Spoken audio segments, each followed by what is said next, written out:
how's it going, guys? It's Clarice here.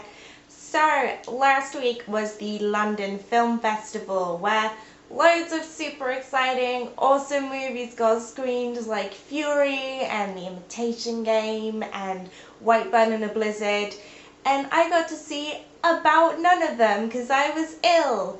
Yay!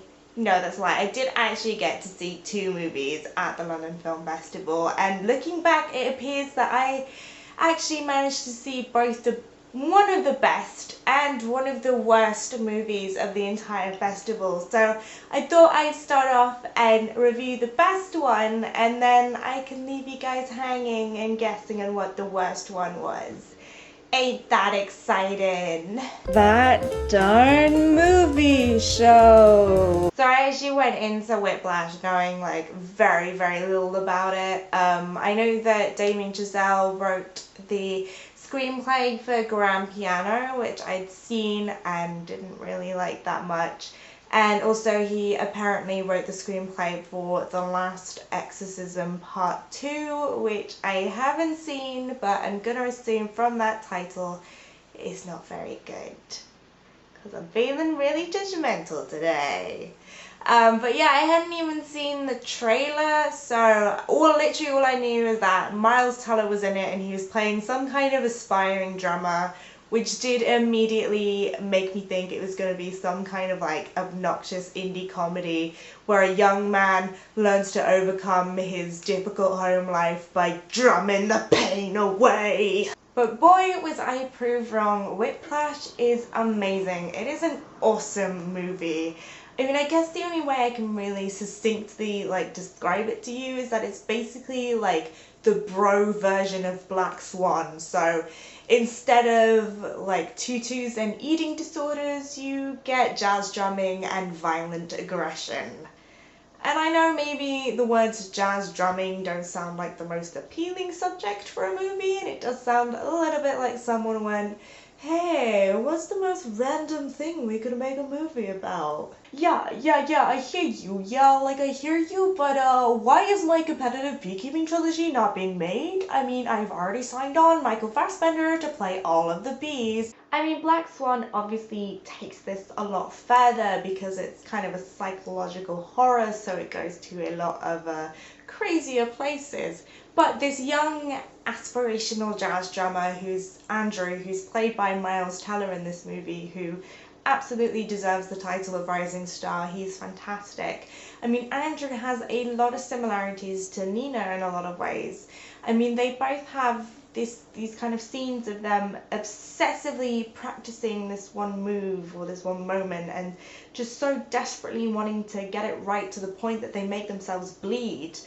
And it's just the idea, that obsessive idea that if they can just get this one move down, then they will be perfect. But you know that even if they can conquer this one hurdle, they're just going to set themselves 10 more hurdles in the future, because for them, the idea of perfection is actually completely unattainable. And I think those are themes that maybe not everyone will sort of relate to, but for the people who do relate to that kind of obsessive perfectionism, and I know that I definitely kind of count amongst those people, both Black Swan and Whiplash are kind of, they're excessive, but at the same time they're very terrifyingly real perspectives into that kind of mindset. And so I say this is kind of like the bro version of Black Swan, because this is basically like Black Swan if it was made by kind of like David Fincher and Aaron Sorkin.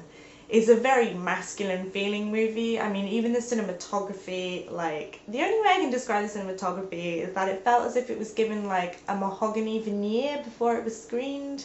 I don't know if that makes sense. And also it's interesting how Black Swan and Whiplash do these two very different kind of views on competitiveness. I mean, Black Swan feels like it has quite a female perspective on it, because you have Nina and kind of Lily Mila Kunis's character, and set up between them you have this idea of sort of a competitiveness through obsessive jealousy, which I think in a world in which women are brought up to be really insecure about themselves all the time is actually quite a good reflection then of toxic female relationships. But then in Whiplash, basically you've got Andrew and his teacher Fletcher, who's played by J.K. Simmons, and Simmons is amazing, amazing in this movie. I would not be surprised if he's in with an Oscar nom next year. And basically his character is a very Sorkin-esque character, kind of a mixture between a drill sergeant and a manipulative genius, because he basically pushes Andrew to his limits and the limits of his capabilities through pure aggression and almost, I guess, demasculinization. Yeah, there's loads of like sexist and homophobic jokes being thrown around, but that's because that's exactly the kinds of comments that men would make to each other to push them to the edge. And so you have Fletcher, this force, just beating down Andrew relentlessly, and you just know at one point that this kid is gonna snap. And that's where kind of the tension of Whiplash comes from, just watching the resentment and determination in Andrew's eyes just grow and grow and grow, and you just know at one point it's all gonna come out, and when it does, it's incredible. It's like seeing two like tornadoes of male egos smash into each other and destroy everything in its path. I mean, this movie is so tense that at one point I was so like this. I just wanted to turn around and like punch the guy next to me in the face. I mean, that is how gripping a movie Whiplash is, and that is how good a movie Whiplash is, and you should absolutely see it when it comes out in the cinema. If you were one of the lucky ones who got to see Whiplash at the London Film Festival or any other festivals or screenings, let me know what you thought by commenting down below, or you can tweet at me here, and also maybe have a little guess of what was one of the worst movies that I saw at the London Film Festival and what will be my next review. So have an absolutely great day, and I'll see you guys. Bye!